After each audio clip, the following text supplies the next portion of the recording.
The story of the Tswana people is a difficult one.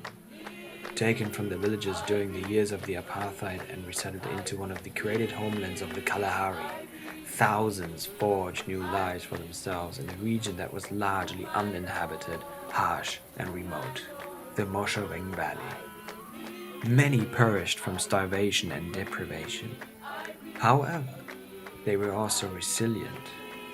Third generations are now living in these small village communities, but they are still poor, still isolated, and often still forgotten by their own government.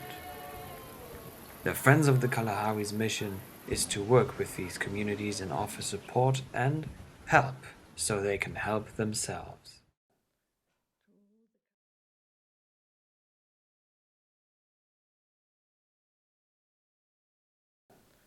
To the Kalahari.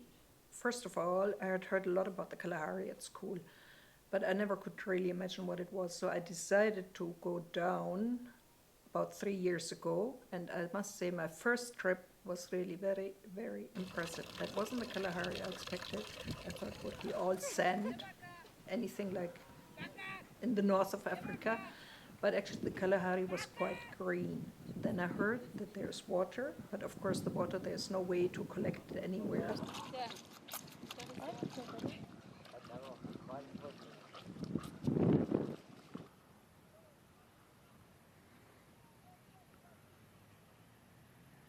Roman is the main city there, and it's what they call town, because what you have in the Kalahari, you have 9 to 12 little villages, and the total number of people there is 30 to 40,000 only. Down, we went to the schools first, and seeing the schools, the children coming out, running at you, showing you a football, and you played football with them as if you had known them for years and years. They were just so friendly, so nice, smiling, all of them.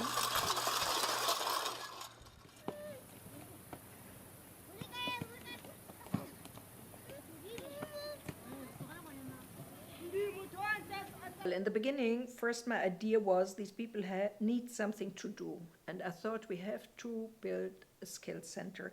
So when I went down, we asked the chief, could you call a community meeting, because we would like to talk to the people and see what do they really like. If we collect some money, how can we help? So the chief did, and 50 people came to the community meeting. Of course, we were worried because half an hour after it should have started, nobody was there. And of course, the last ones came an hour and a half later. Time doesn't have any meaning there.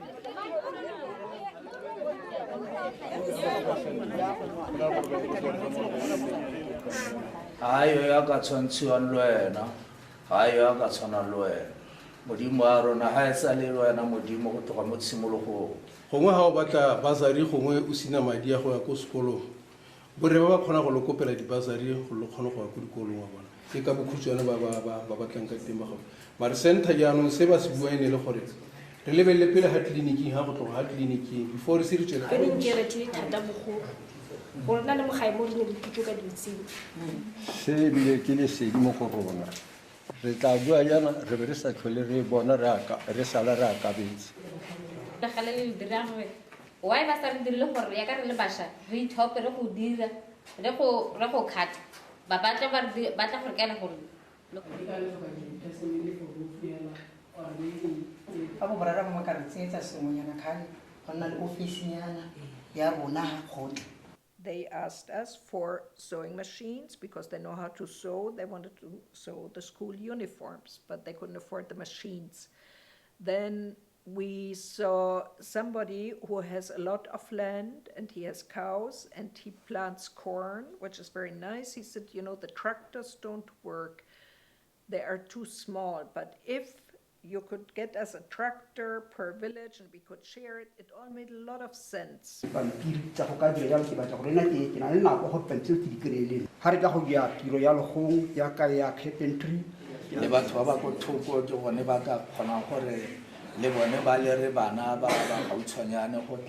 And that's why we are looking for people from the community here, people that I can contact and talk to. I don't want people in Johannesburg or in Koroman, they don't know how you live and how it works. In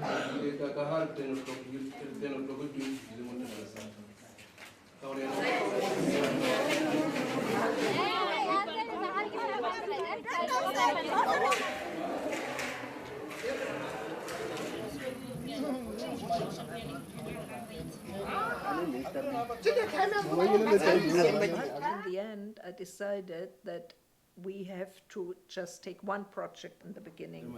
dikgorong temo godimo ke ka re tswa go bona ko motho yo mongwe ko Slow a lemile magapu le lengwe le mo teng ga koloi gore le ne ile le ka ka Slow bo di-green pepper a lema mo teng mo wa bona mo a lema bo digwete bo di-beetroot gotlhe bo spinach wa bona and yaanong motho wa ga ntse jalo o kopa mo go borre gore no lo ka ntekela tse di ka stora metsi. We want to help the youth of Dierhamne not to be at home, but to do something out of their life. The other one can be computer lab, the other one library. There's a lot that can be done, even if for sewing and whatever for Abed School. Every room can have its own service to provide. Yeah. So it's just because now it's quite unfortunate because it's in quite the state. So we are trying to make it to where it was before or better than it was before to get the doors, the windows and all that. So yeah. So renovating it is. Basically, there are things the government has to do, but the children are the most needy.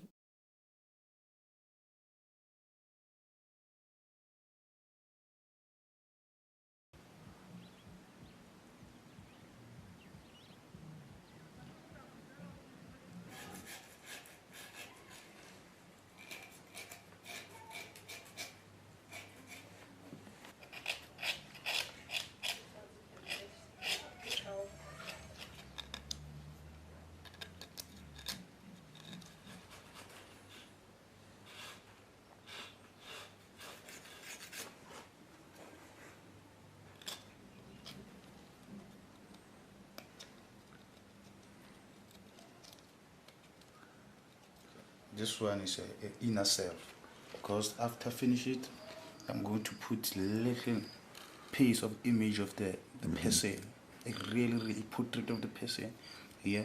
So after here is be like this, and I call it the inner self. I'm trying to sell it here around here. There is some person who wanted to give them to sell it in Australia. It's difficult to sell it because this is my life. This is I like to do most of the time. So sometimes there is no way I can sell it, marketing of me. I work hard to maybe people can know what I'm doing and they can buy it. It's full of motivated people that are surviving, that are doing really good things with what they've got. Some of them, many of them, just need that knowledge of someone that's out there that's prepared to stand next to them and support them. I think I support more people that haven't asked for support than the other way around. Someone comes and says, can you give me 100 Rand? The answer is no, that's not what we do. But someone comes and says, look, I just don't understand how to do this or don't understand how to do that, then we get right behind them like that.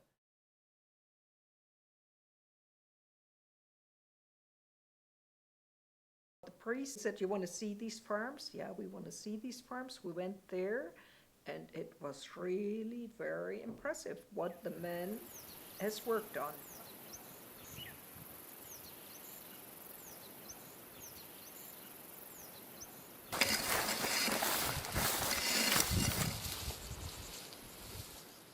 He has his children, he has the relatives, everybody helps him. Now, his problem is that he has one tractor that plows the fields, but it's too small. So when it breaks down, he takes the cows and puts them in front of a cart and he plows as well. But he says, look at the difference. We saw the corn that was planted first. It was very high and it was really, there was lots on it. As we walked on or drove on, the fields got, the corn got lower and lower, because he said by the time I reach then to plant it, it's too late, it doesn't grow anymore.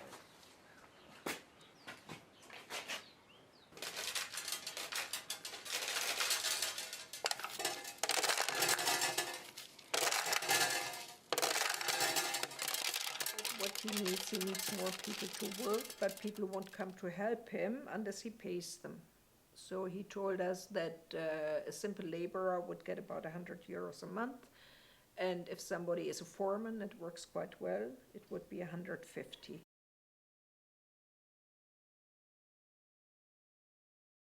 Water is an issue, but it can be collected. It's not so bad, it can work.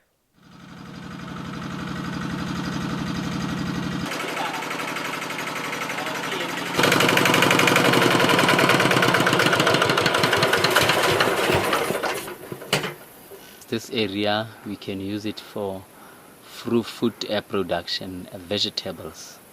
That will help especially people who are unable to go to town because the town is very far. And vegetables, I think, they're the most affordable, nutritious food that people could afford. In the valley here, almost 9 communities, there is no work, and things are becoming very expensive. And with this land, once it is well developed, I think it will be very good for the whole village or for the whole valley, for the community. The problem here is manpower. We need 2 to 3 people who will keep it running effectively. Many people, they will need to be paid, but we don't have enough to pay many people. But once the project has grown, I think people will come in.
When we started thinking about doing bakery, we sat down together with the other ladies of the community and ask ourselves what we can do to put ourselves busy.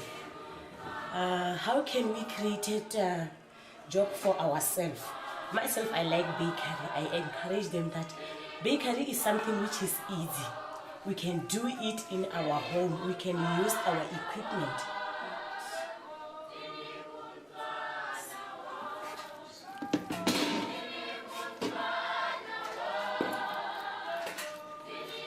At 4 o'clock I started to bake, and then at 5:30 I finished to bake the bread and started to prepare myself to come and open the bakery.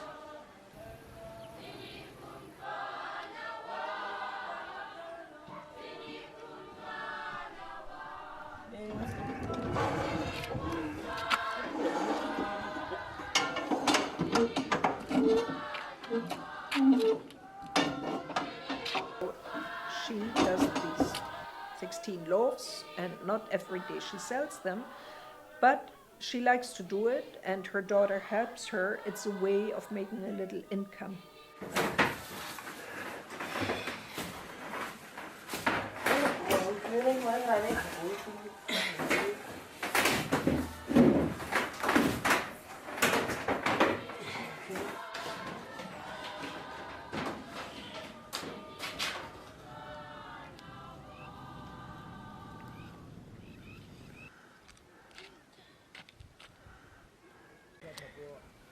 We bought the loaf, and it was quite good, the bread, actually. We liked it, but her place where they put the cart is a little bit outside. Not many people pass, and it's all these, because there isn't anything. There's something like a center of town, but it's not necessarily that all people pass there. Okay. They need somebody to arrange things. They don't arrange things by themselves because the distances are just too far.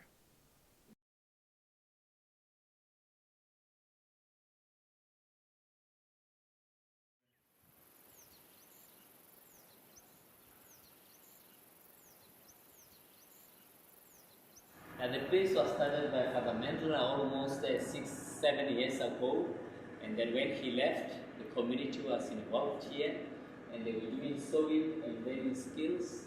And then due to lack of support and funds, and the people couldn't go on, simply because at the end of the month, the products, they were staying here, nobody was buying them, they had no market. So people had no income, they were stuck with their products. So that's why the project came to an end.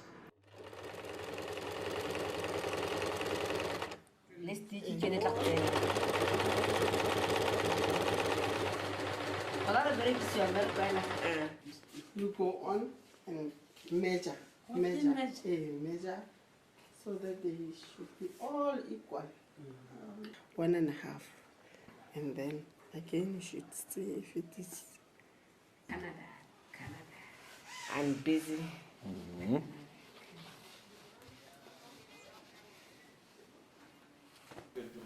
Teresa definitely is a natural, and she was taught by Ambros how to get into this project. But she has taken over. She has done it, and she is wonderful, and nobody needs to go down there and teach her.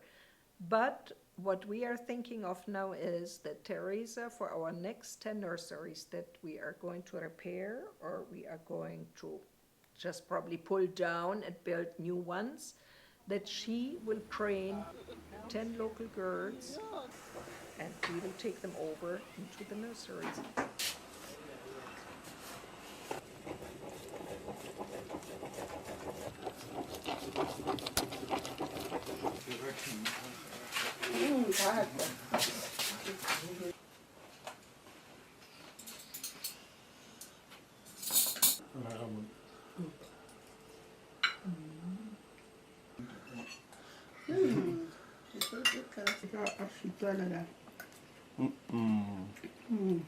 There was this nun, Sister Aiden, was from Germany. She said, you know, my children, you must do something which you know you like very much, which you love from the bottom of your heart. It's a calling. Teaching is a calling.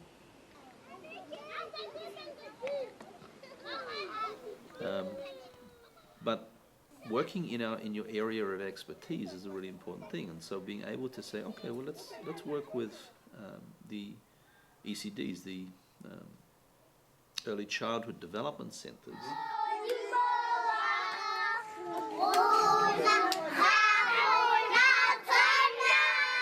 Work with them.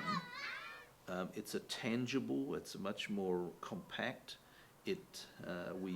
We know that we've got committed adults that are in the valley that are already established in there, and so it starts to become a much more easily supported project, easily supported by us, but also easily supported in terms of achieving end results. 1, 2, 3, 4, 5,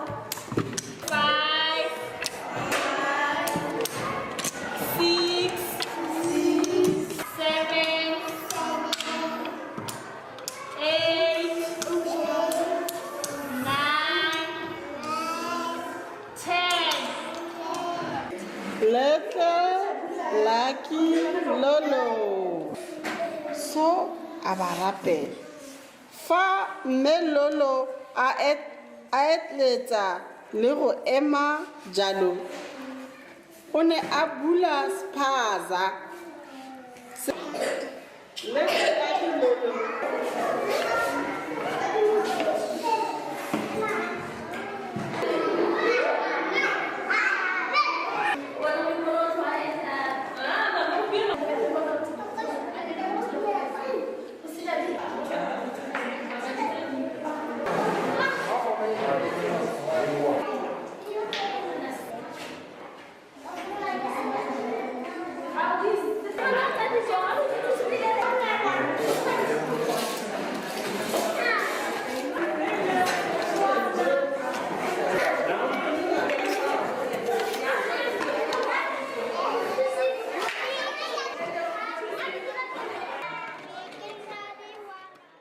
priest took us around to the different nurseries. And the first one we got in, we didn't even think it was a nursery. It was dark. It was just a cement floor, and the children were sitting on a simple sheet just next to each other. We looked around for toys. There were no toys. There was somebody sitting in front of them, taking care. Actually, she was just supervising them. But it looked so miserable.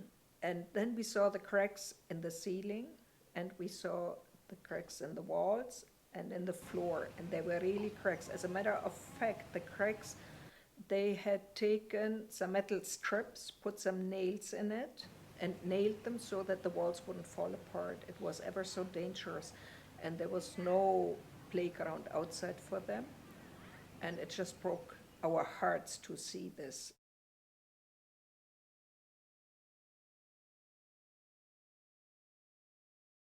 Our main focus needs to be on education and advocacy for education and improving literacy, because once the country becomes more stable, becomes more economically sound, then those ones that have good, strong education and literacy will start to get the jobs that start to become available.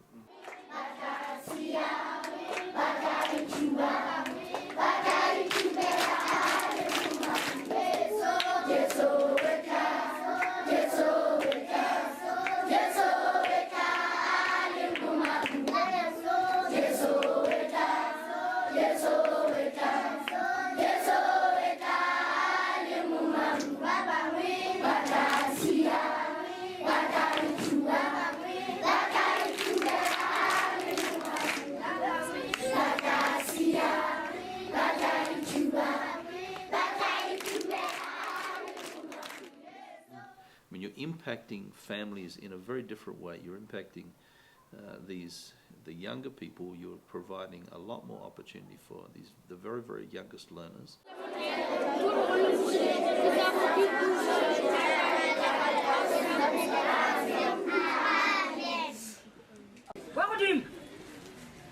What do you talk? Dira. What do you? Dira. Mulem. Mulema. Atase. Left. Right. Allez.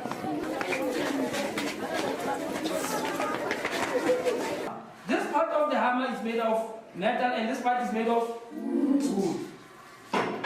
Now, let's look at this with metals. So, we said properties of metals, we say they are strong. You see, this hammer is very strong. You cannot break it easily. It is very strong. They are examples of metals. Page 59. You will see other examples of metals on page 59. The whole project is this ongoing amorphous thing that really has taken 10 years to fashion change, education change. Our literacy rates have improved, our pass rates have improved. And when I say our, that's because we work with the educators there. They're doing the job. We just go in and do the top-up, and or not even the top-up, we provide a different aspect in the holidays. But the educators every day that are in the desert, they're the ones that need to be commended for the work they're doing.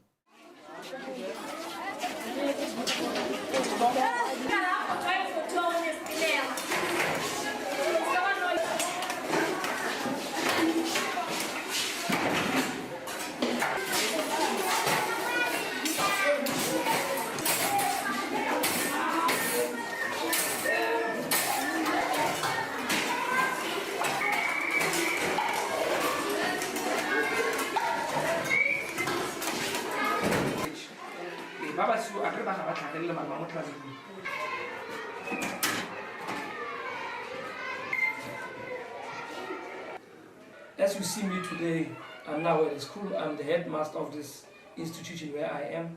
The reason for myself coming back home, because I didn't start teaching here. I worked in the Far East before, and that is where I accumulated my teaching experience. So I came home so that I can serve as a role model for the young ones. They must see that if you are committed in life, even though you are born in a rural or a remote area, you can still achieve things.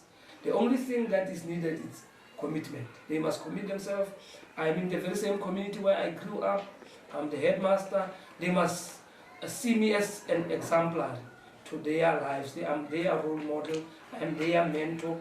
I want to encourage them, these young people, that they must take education serious. And it's only education that can take you out of poverty, nothing else. We decided we want to sit down in the valley, and there is a mission and a priest, and he has lots of rooms and lots of beds. And this is where the FIS children stayed before, so we stayed with him.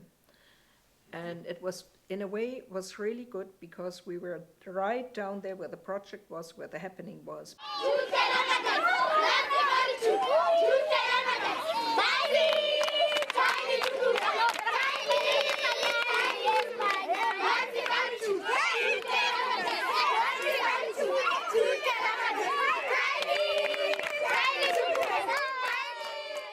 Students here do a year's preparation of getting to understand, getting to know, working. Now they read and they record books to go into the literacy program and to set up the libraries and the literacy. They learn, they download, they learn lessons that they're going to work with, they learn concepts, and they develop really an English immersion program.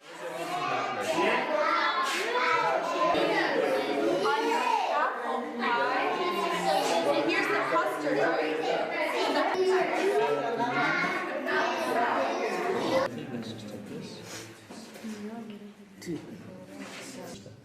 The globes are all, you should see happening. Let's put the two.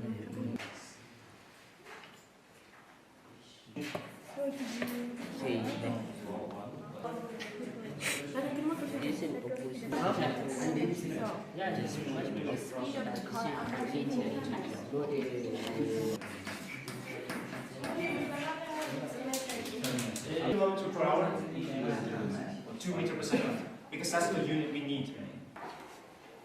That's not easy.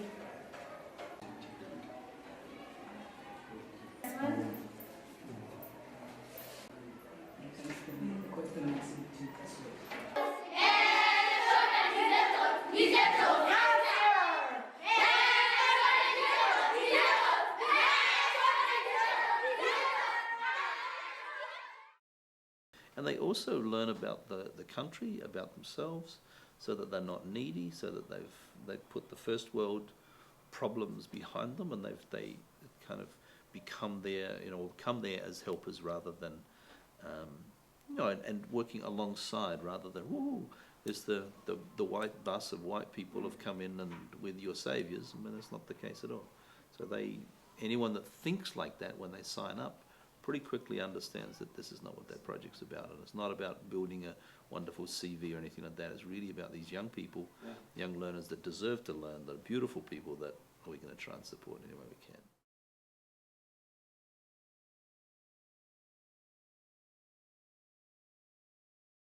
It was very impressive, singing and dancing around it, and then each one lit a candle at the priest's candle, and they walked through town, and they walked through the little village, and we followed them, and it was actually for 1 hour, and it was all sand, sand, sand. I can tell you, it was so hard to walk. Our legs hurt like anything. We tried not to fall down, but these people they are used to it, of course. So they walk through with their candles and sing and praise the Lord, and it was something that's happening.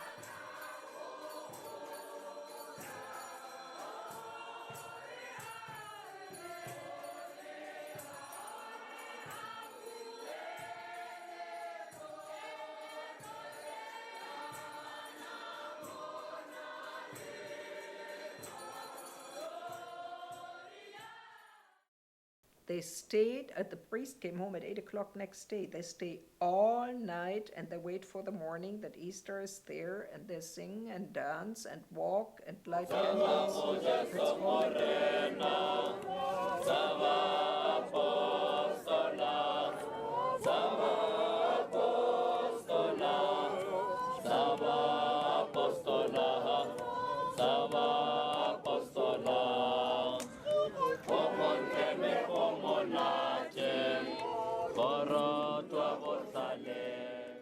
Kriste maabane le gompieno ke tshimologo le pheletso ke Alpha le Omega. Kriste ke lesedi la rona.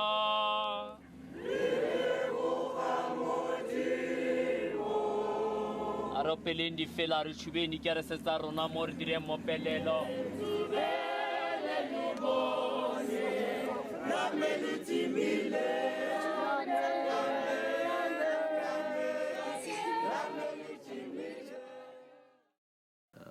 So you know, it's and it's an organization, or it's a project that needs as many interested, caring people from as many different countries and facets as it can take, because there's just a huge amount of work to be done there, from agriculture right the way through. You cross the valley to supporting artists, the artist community there, to supporting food security in the valley, teaching or supporting is what I prefer to say than teaching. So.